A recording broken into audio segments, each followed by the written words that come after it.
둘째 시간입니다.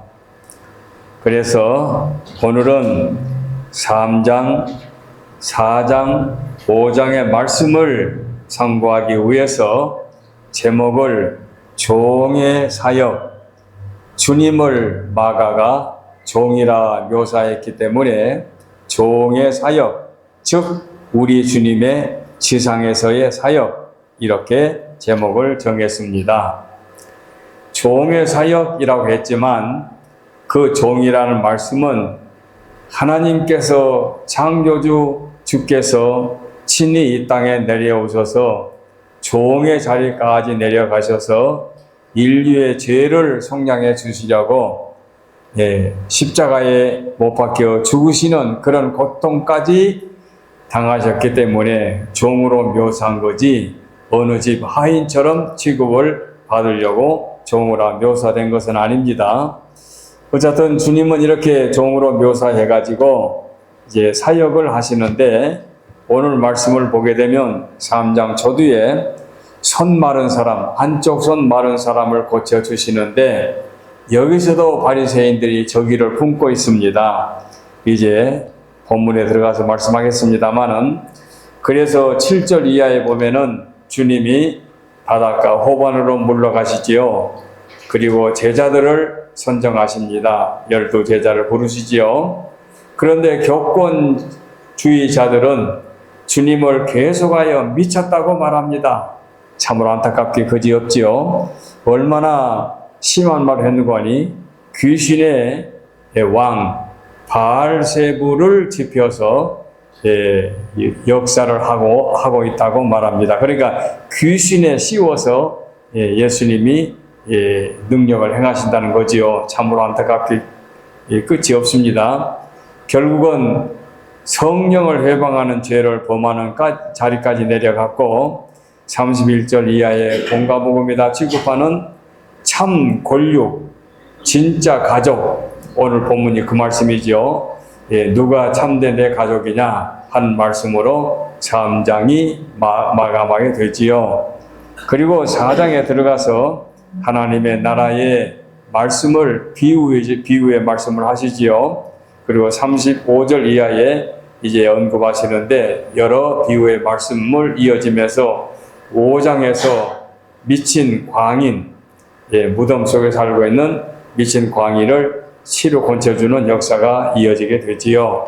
그래서 오늘 우리는 일대지를 3장으로 종의 신성, 우리 주님의 신성, 그 다음에 4장에서 바닷가에서 가르치심, 5장에서 여러 가지 이적들, 이렇게 세 대지로 놀아서 3장, 5장, 4장, 5장을 함께 상고하도록 하겠습니다.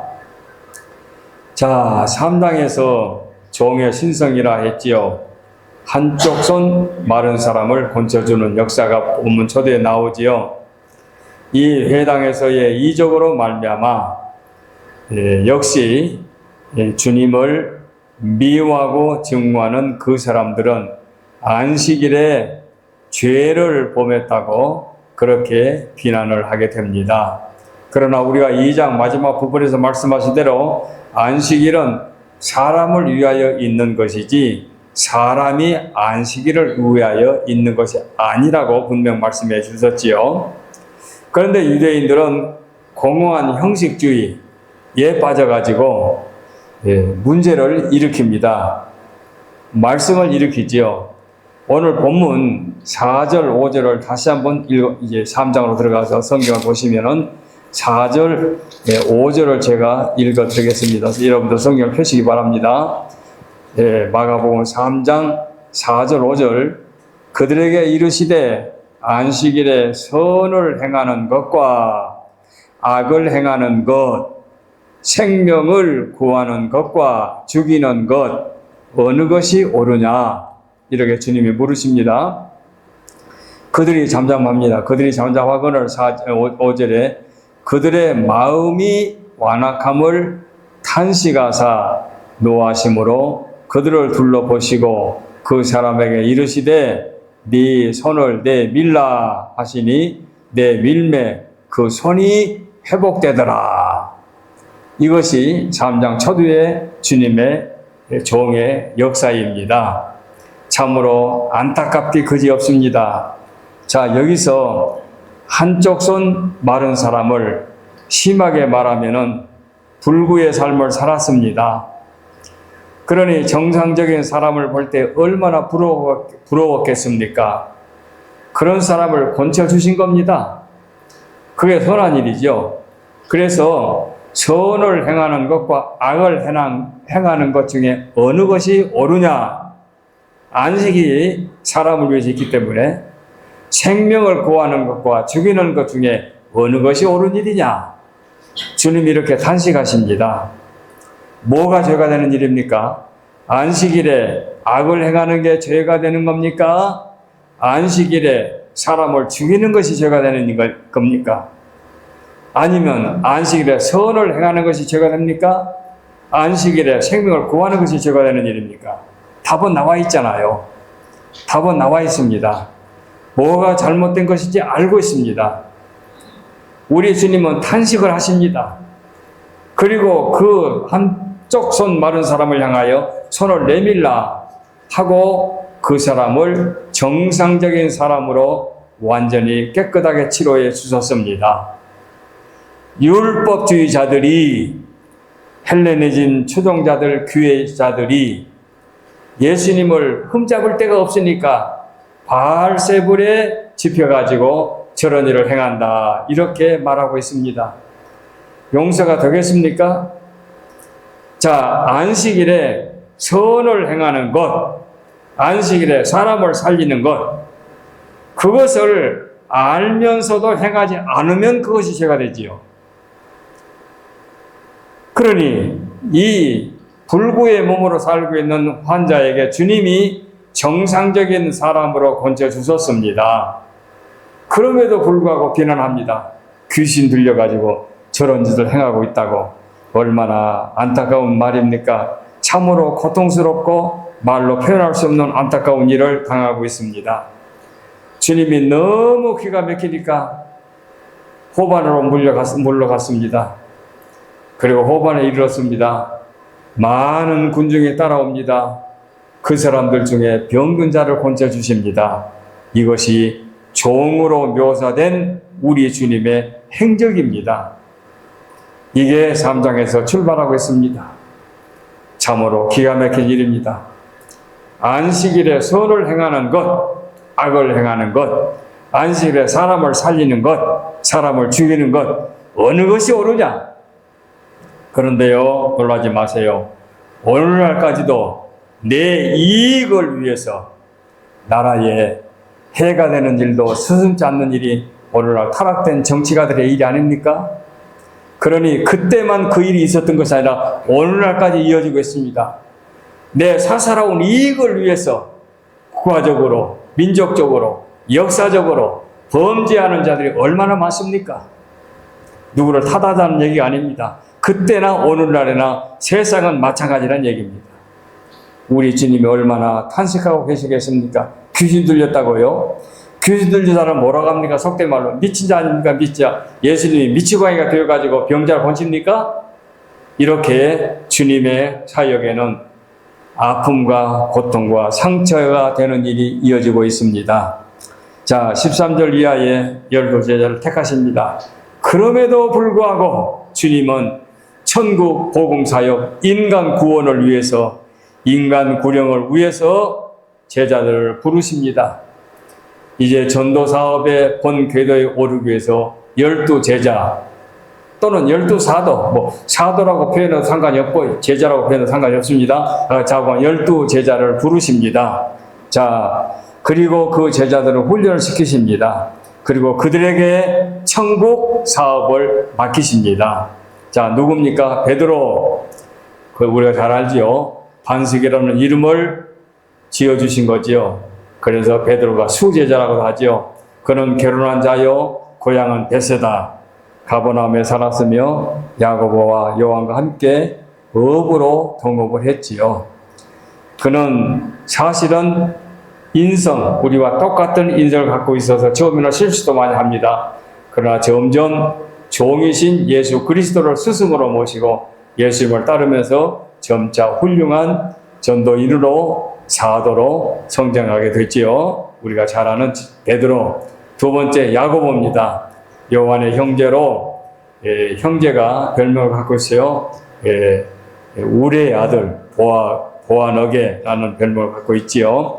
그들은 아버지 세베대는 시몬 베드로와 안드레 형제와 함께 고기 잡는 어부였지요. 야고보는 헤로덕의 고난을 받고 순교를 당하게 되죠. 사도행전 12장에. 그 다음에 요한은 예수님의 가장 가까운 자리에 있으면서 사랑받는 제자 중 하나지요. 예수님과 깊은 관계를 맺고 있고 초대교회의 중요한 자리를 차지하고 있지요. 다른 제자들이 사도로 사역을 하다가 다 끝내 순교의 제물이 되었지만 요한 사도는 나이가 많을 때까지 와석 종신하고 요한계시를 기록할 정도로 그는 장수한 그런 분이지요. 그래서 요한복음, 요한 1, 2, 3서, 요한계시록을 기록한 그런 제자 중에 한 분이다. 이렇게 말할 수가 있죠. 베드로와 더불어 특별한 사랑을 받은 자지요.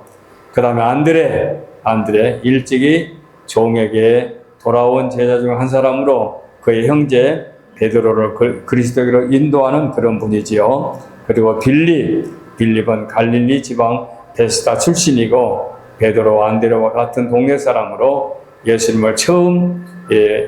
예수님이 처음 부를 때 나를 따르라 이렇게 말씀하셨고 곧 빌립은 그 말씀을 듣고 따르게 됐지요.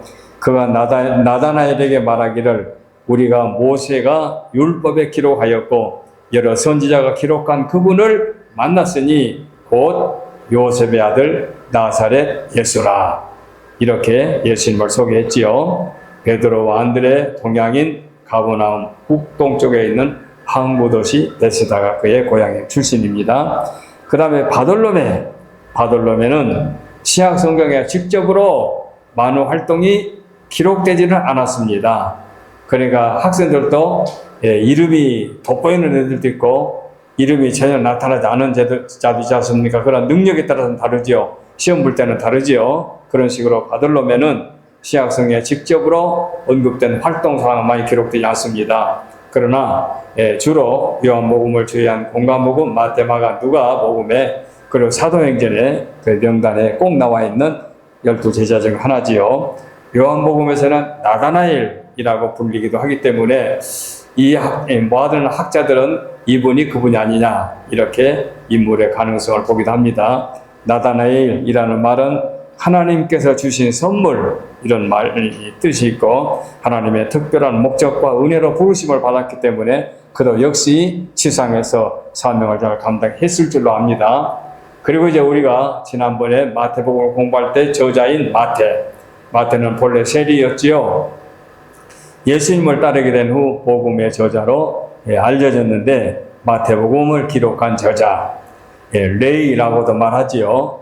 그는 회개하고 변화받고 하나님의 부르심에 응답받고 중요한 역할을 했지요. 마태복음의 저자가 되었으니까 그는 예수님의 가르침을 듣고 예수님의 제자가 된 후 그는 그의 생애 전폭을 주께 맡겨서 참으로 충실히 사도로서의 사명을 다했습니다. 그래서 마태의 삶과 회개와 변화를 통해서 복음에 이 기록된 복음을 통해서 많은 기독교인들이 이 말씀을 가지고 신앙에 힘을 얻게 되지요. 그래서 신약성경의 첫 번째 책 마태 이렇게 우리가 기억할 수 있습니다. 그리고 이제 의심 많은 도마라고 그러지요. 도마는 쌍둥이로 요한복음 11장에 그의 열심을 보여주었지만 그리스도의 부활에 대하여 의심을 가졌던 자죠. 그래서 회의주의자라고도 말하죠. 그러나 그가 부활하신 주님을 직접 만나고 그의 상처, 못자국을 만짐으로 말미암아 완전 의심이 사라졌던 그런 자지요. 그래서 그 도마는 의심 많은 제자 이렇게 말하지요. 그 다음에 알페오의 아들 야고보 이렇게 말하죠. 그래서 어떤 사람은 야고보를 초대교회 야고보와 관련시키는 경우가 있는데 야고보서를 기록했다고 하지요. 또 어떤 분은 작은 야고보라고도 말합니다. 아마 이 작은 야고보라고 하는 것은 아마 신장이 키가 좀 작았기 때문에 이렇게 구분하지 않겠나 이렇게 말하죠. 뭐 한국에서도 같은 반에 뭐 예를 들어 김미자 뭐 그러면 김미자는 큰 김미자, 작은 김미자 이런 식으로 표현하는 경우도 있지 않습니까? 그래서 알페오 아들 야고보 이렇게 묘사합니다. 그 다음에 다데오, 다데오라는 드다라는 이름의 히라보 형태인데 다데오 그의 별명을 렙바이우스이며 누가복음과 사도행전에 기록한 누가는 유다라고도 부릅니다. 그러니까 유다 또는 다데오. 그리고 가나안인 시몬, 지나친 유대 민족주의자지요. 그래서 그는 당파 사람이고 세리였던 마태와 극히 대조적인 사람이었다. 예수께서는 이렇게 다양한 사람들을 열두 제자로 부르십니다. 또 한 사람 남아있지요. 가롯, 유다. 자, 첫 번째는 시몬 베드로, 마지막에 가롯, 유다는 성경에 아주 그냥 불문율로 정해져 있습니다. 유다는 히라보 표기로 12제자 중에 검은 양이라는 이제 별명처럼 뜻이 있는 것처럼 탐욕과 욕심이 많아서 아주 야망을 가진 사람이지요. 그러니까 다른 사람보다도 조금 비열한 방법으로 야망을 가졌던 사람이죠. 주님의 왕의 주의가 말하자면 그 세상에서의 소망이 끊어졌을 때 주저하지 않고 자기 스승을 팔아넘겼던, 원수에게 팔아넘겼던 이런 용서받을 수 없는 그런 죄인이 되었기 때문에 우리가 지금도 신앙 고백을 할 때는 그런 가룟 유다의 이름이 거론되게 되지요. 자, 20절로 30절에 예수님을 비쳤다고 소문을 냅니다. 바알세불, 귀신의 왕이란 말로 그 왕의 힘을 빌려서 주님은 그런 일을 행한다. 이렇게 용서받을 수 없는 그런 말을 행하고 있습니다. 자, 이렇게 주님이 미쳤다고 하면서 미쳤다는 소문이 퍼져나가니까 오늘 본문 31절로 35절에 가족들이 예수님을 모시러 왔습니다. 데리러 왔습니다. 그래서 오늘 제가 본문으로 이 말씀을 정했습니다. 예수께서 지장에서 사역하는 동안 얼마나 마음이 상처가 되고 마음이 아팠는지 이 내용은 깊이 생각할수록 마음이 아픈 일입니다. 자, 가족들이 예수님이 미쳐서 행하고 있다는 말을 듣고 너무 상처가 되니까 예수님을 데리러 왔습니다. 그때에 예수의 모친과 동생들이 와서 서서 사람을 보내어 예수를 부르니, 이게 본문 중에 있는 말씀이죠. 그들이 온 목적은 이미 다 알고 있습니다. 그들은 예수를 미쳤다고 생각하고 그가 하는 일을 중지시키려고 하는 일이 그들의 하는 일이지요. 이때에 주님이 어떻게 행해야 되겠습니까? 자, 그때를 객관적으로 한번 머릿속에 연상해 보세요. 주님이 지금 이 땅에 오셔서 종의 입장에서 인류를 위해서 구원 역사를 지금 행하고 계시는데, 그런데 소위 하나님을 섬기는 신앙인들이 종교 지도자들이 예수를 미쳤는데 귀신의 왕에게 쓰여가지고 저런 일을 하고 있다, 이렇게 지금 비방합니다. 그 말이 가족에게까지 들어갔습니다. 그래 가족이 예수님을 데리러 왔습니다. 그런 말을 들으면서까지 주님 하고 있는 게 너무 마음이 아프지 않겠습니까? 이때에 예수님을 모시러 왔는데 예수님은 어떻게 해야 되겠습니까? 예수님이 행하시는 일은 어떻게 해야 되겠습니까? 자, 주님이 행하시는 일을 보게 되면은 놀랍도록 하나님의 능력으로, 하나님의 지혜로 일을 처리하십니다. 누가 내 모친이며 동생들이냐 하시고 둘러 앉은 자들을 불러보시며 가라사대 내 모친과 내 동생들을 보라. 누구든지 하나님의 뜻대로 하는 자가 내 형제요 자매요 모친이니라. 이 말은 자기의 친족들을 무시한 말이 아니에요. 지금 여기서 주님이 선택한 최선의 방법입니다. 이 말씀은 자기의 친족을 포함해서 모든 사람들이 하나님의 뜻대로 행하는 자가 진정으로 내 가족이다, 그 말씀이지요. 이 말씀은 가족을 상하게 한 것도 아니고 무시한 것도 아니고 옛날에나 오늘날이나 경건하게 사는 사람들, 하나님의 뜻을 따르는 사람들, 이들이 곧 진리 안에 사는 사람들이고 구별된 사람들이고 선택받은 사람들이기 때문에 진정한 가족은 하나님의 뜻대로 사는 자들이다.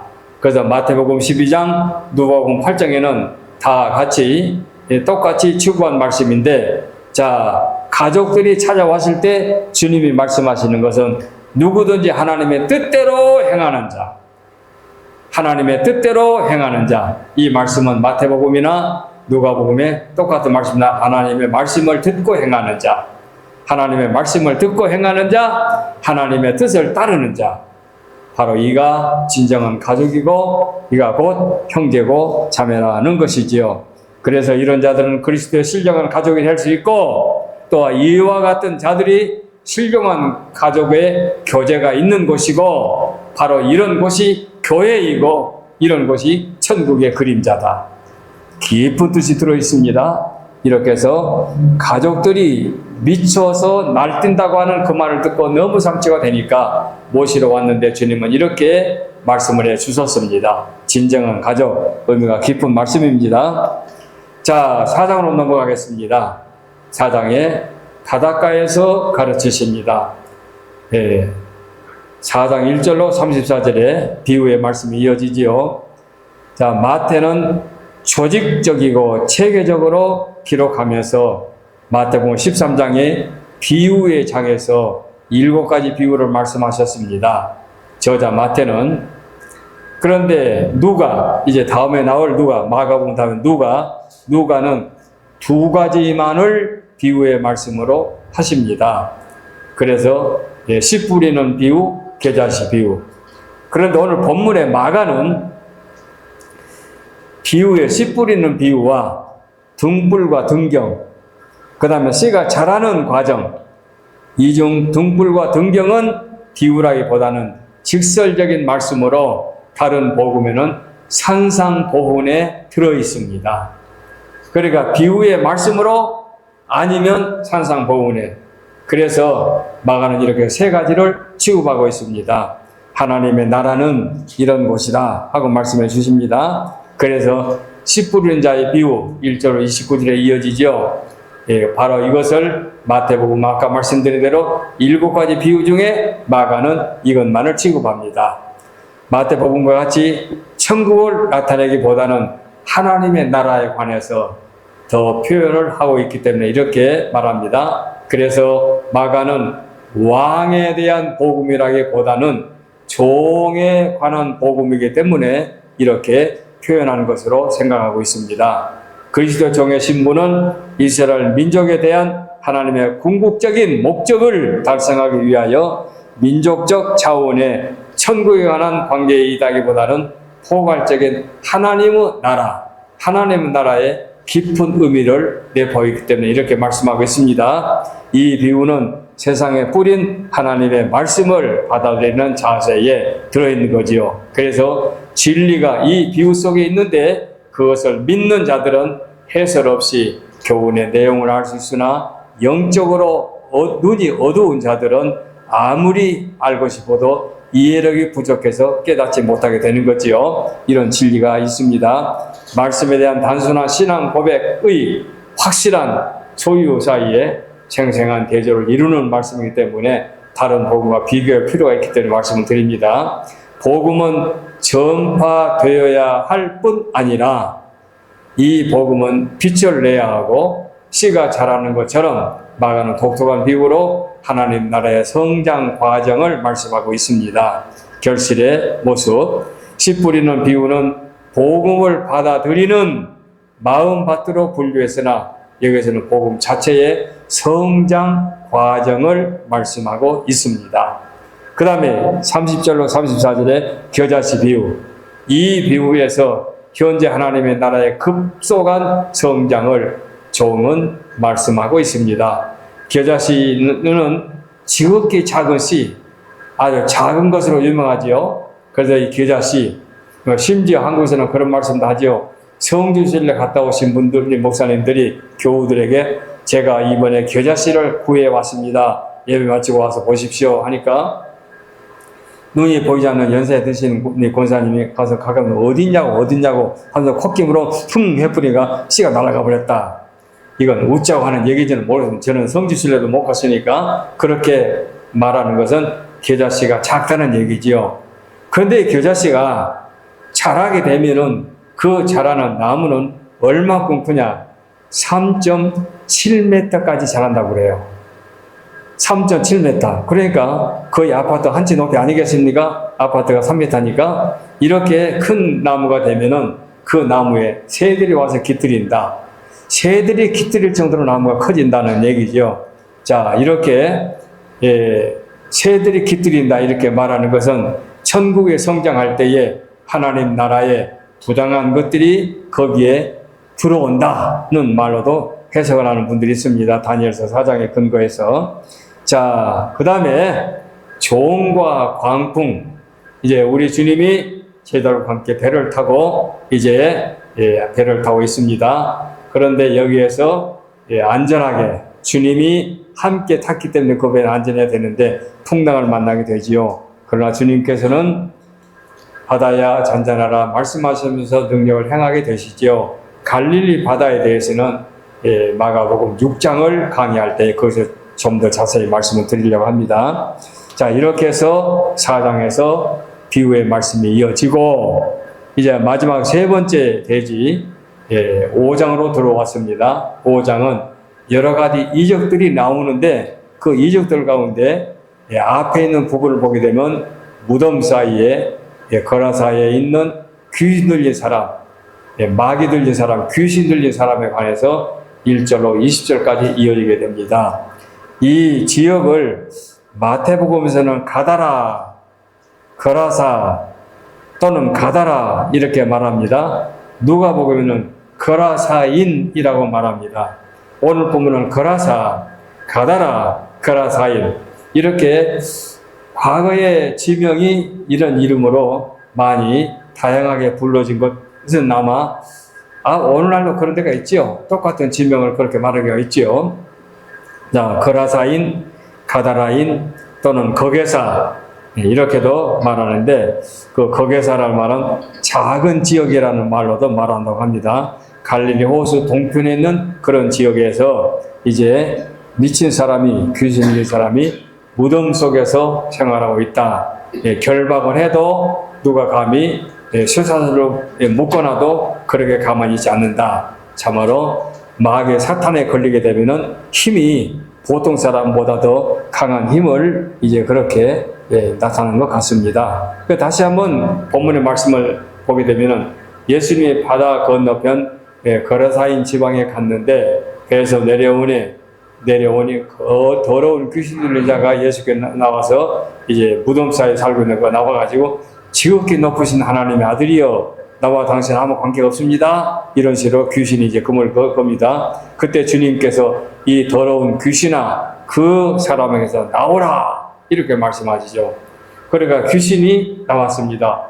나갈 데가 없으니까 우리를 내쫓지 마세요 라고 하더니 돼지떼가 지나가니까 저 돼지떼라는 우리를 보내주세요. 그러니까 주님이 그래라 하니까 돼지떼가 들어가니까 돼지떼가 깃달로 내려가다가 물속에 몰사했다. 그런 내용이죠. 자, 사람들이 놀라서 예수님 보고 이곳을 떠나주세요. 두렵습니다. 이렇게 말하게 되는 거죠. 바로 이때에 주님이 배를 타고 그곳을 떠나셨다. 바로 이 부분입니다. 자, 종으로 묘사하신 주님께서 더러운 인간성, 귀신 들린 인간성의 미친 사람을 만나가지고 더러운 귀신아 그 사람에게서 나오라 하고 귀신과 주님과는 아무 상관이 없는데 율법주의자들이 귀신 들려서 능력을 행한다 라고 했는데 오늘 본문에서는 주님이 귀신을 향해서 더러운 귀신아 그 사람에게서 나오라. 주님이 귀신의 왕 바알세불에 걸려가지고 그런 일을 행했다고 생각하면 이런 일이 일어나겠습니까?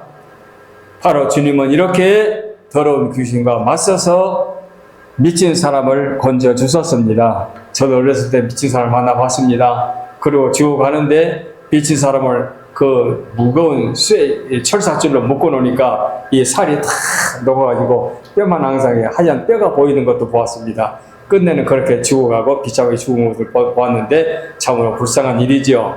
사람들이 가장 경계할 영적 적은 귀신입니다. 여러분들은 유튜브라도 귀신에 관련된 것은 알아보지 마세요. 귀신은 우리가 상대할 가치가 없습니다. 귀신은 사악하고 깨끗하지 못한 영입니다. 가까이 해서는 안 됩니다. 타락한 천사가 귀신으로 인간을 괴롭힙니다. 그래서 귀신 들린 무당들이 또는 신접을 갖고 있는 사람들이 귀신에 씌워가지고 무슨 행하면 아야 가까이 접근하지 마십시오. 이건 우리가 가장 경계할 그런 마귀의 힘입니다. 사탄은 귀신의 왕초이고 이 귀신들은 사탄의 절개들입니다. 아야 접근하지 마십시오. 꿈에라도 가까이 가지 마십시오. 귀신 들린 사는 제 정신이 아닙니다. 귀신에 씌워가지고 미친 짓을 하고 있습니다. 제가 고등학교 다닐 때 버스를 타고 가는데 귀신 들린 여자가 미쳐가지고 홀랑 옷을 벗어버렸어요. 속옷 안 입었어요. 그러고 행기를 활보를 해요. 얼마나 딱합니까? 그런데 무지한 이웃들은 쫓아가면서 보고 있더라고요. 그래도 어떤 가게에 인정 많은 어떤 나이 많은 할머니가 호치마, 여자가 몸에 입을 수 있는 호치마를 가져와서 얼른 그물을 가려주더라고요. 그때에 여학생들까지도 가방을 들고 쫓아가면서 그 여자를 보더라고요. 사람이 아니에요. 짐승도 아니에요.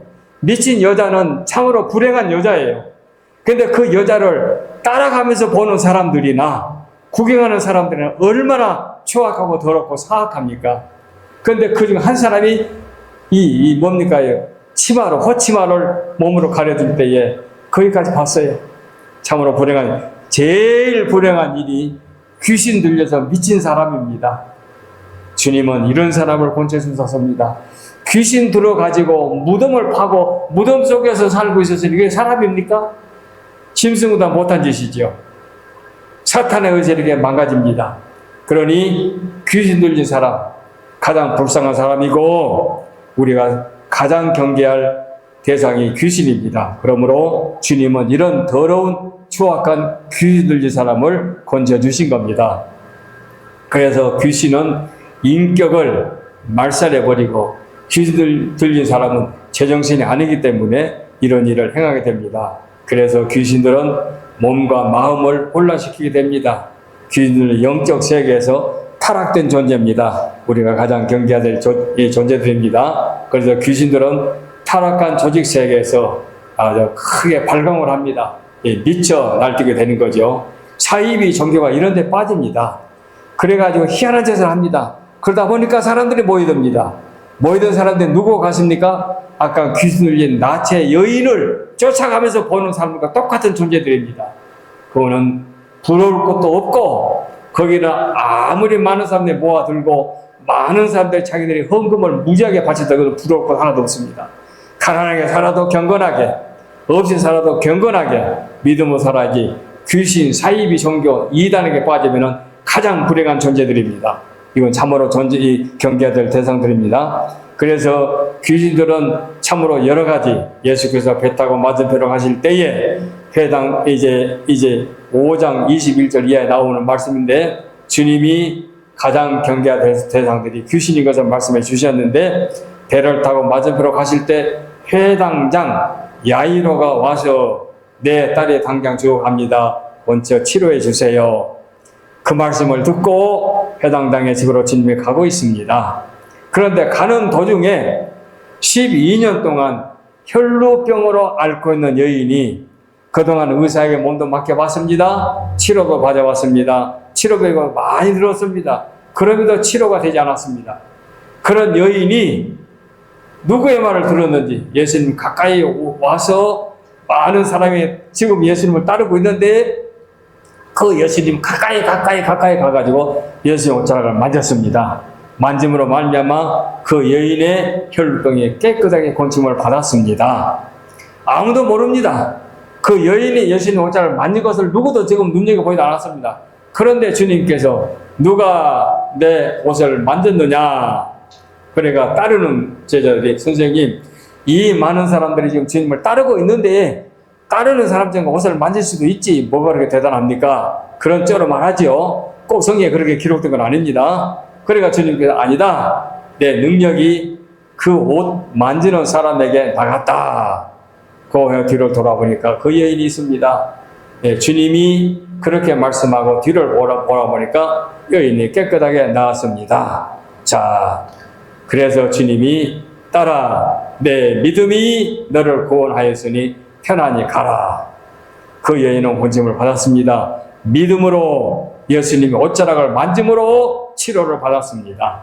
이게 지금 회당장에 가는 길에 그런 일이 일어나게 됐지요. 자, 그래서 그런 역사가 일어났는데 회당장의 집에 갔지요. 가까이 가니까 곡소리가 나는 거예요. 왜 그렇습니까? 그 야이로의 딸이 세상을 떠났기 때문에, 운명했기 때문에, 사망했기 때문에 그 딸을 생각해서 울고 있습니다. 그때 주님이 가까이 가셨지요. 사랑하는 내 제자와 함께 가서 그 여자에게 가서 소녀야 일어나라 달리다군, 이 복음성 우리가 즐겨 부르는 말씀이죠. 일어나 걸어라 소녀야 일어나라 해서 이 아이가 다시 살아났는데 나이가 12살 마침 귀여울 때, 12살 먹은 여러분의 딸들이 얼마나 예쁩니까? 마치 귀여울 때, 예쁠 때 이 아이가 다시 살아났습니다. 통쾌한 기사, 주님이 이렇게 죽은 자를 살려주셨습니다. 자, 귀신 들린 자, 혈루병에 앓은 자, 사망한 자 다 치료해 주셨습니다. 이게 종으로 묘사하신 예수님을 마가가 본대로 이렇게 기록하였습니다. 자, 귀신 들린 자, 귀신, 여러분 상상만 해도 추악하고 우리가 상대할 가치가 없는 자들입니다. 가버나움 회당에 귀신 들린 자, 그래서 마가복음 1장, 누가복음 4장에 나온 회당에 귀신 들린 자를 건져주시고, 귀신 들리고 벙어리 된 자, 마태복음 9장에, 그 다음에 수로보니게 여인의 딸, 가나안 여자, 마태복음 15장, 마가복음 7장, 그 다음에 가다라 지방에 귀신 들린 자, 마태복음 8장, 마가복음 5장, 오늘 본문 누가복음 8장, 그 다음에 소경되고 귀머거리 귀신 들린 자, 마태복음 12장, 누가복음 11장, 간질병 걸린 아이, 마가복음 17장, 마태복음 17장, 마가복음 9장, 누가복음 9장, 그 다음에 죽음과 질병에 관한 사람들에게 치료해 주신 주님 역사, 육적인 병을 고쳐주는 역사, 문둥병자, 중풍병자 또는 열병, 베드로 장모의 열병, 그 다음에 왕의 신의 아들 또는 육체적인 고질병 환자, 요한복음 5장, 그 다음에 한쪽 손 마른 자, 오늘 본문 귀머거리 되고 벙어리 된 자, 마가복음 7장, 베스다 소경, 바디모의 열 문둥병자, 말고의 규, 혈루병 앓은 자, 고창병, 그 다음에 부활의 기적, 야이로의 딸, 과부의 아들, 베다니, 나사로, 죽은 자를 살린 기사들. 자, 이렇게 주님은 다양한 능력을 행하시는데 이 주님의 공생애 중에 능력을 행하시는 성경의 기록이 약 40편입니다. 39 내지 40편을 보고 있는데 어마어마한 행적을 성경에 기록된 것이 한 약 40편 되는데 제가 지금 한 30여 편을 제가 간략하게 소개만 한 겁니다. 그런데 그 외에도 요한복음의 말씀을 보게 되면 그 외에도 무수히 주님이 행하신 행적이 있는데 성경에 기록되지 않은 것이 많아요.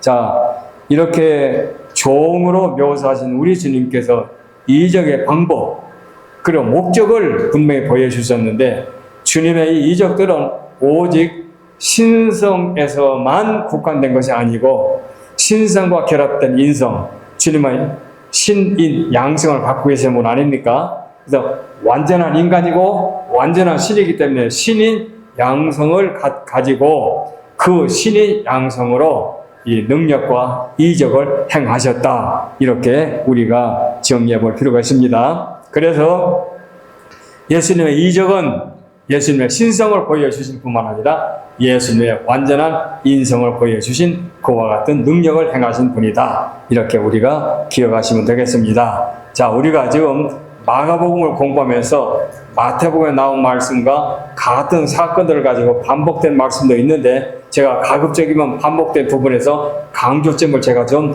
분류해서 하고 있습니다만은 오늘 이렇게 해서 마가복음 3장, 4장, 5장의 말씀을 말씀드렸습니다. 예, 다음 시간에는 6장으로 넘어가도록 하겠습니다. 오늘 여기까지 말씀을 드립니다. 기도하겠습니다.